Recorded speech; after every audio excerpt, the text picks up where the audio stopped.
kung hindi lang nangyari sa Senate, hindi ako lalabas dito. Kaya lang, ito, urgent itong nangyaring ito. Kasi nagkaputukan nga eh. Hindi natin pwedeng palampasin itong pagkakataong ito na mayroong taong sinasabi sa law enforcement, papataas ako sa inyo, pakaputok ng bala sa kanila. Sino siya? Anong karapatan niyang gawin yun? Diba? Mas mataas ka sa law enforcement. Sino ka?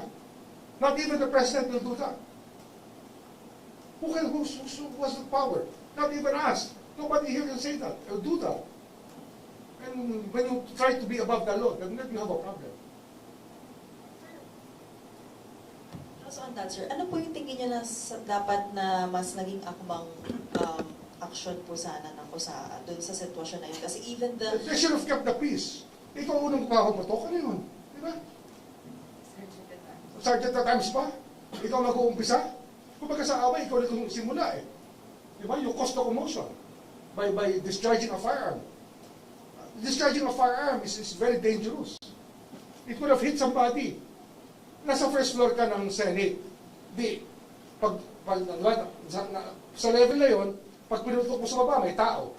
Pag pinutok mo sa taas, may tao. Eh, pag ricochet yan doon, di may tinamaan na naman.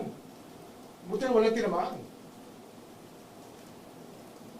Hindi naman kailangan baril yun eh.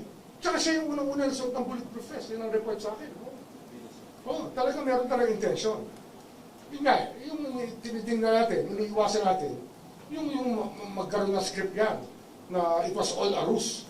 Yun ang mga allegations ng tao, kaya dapat we go to the bottom of it. Para wala ng speculation. Let's study what happened.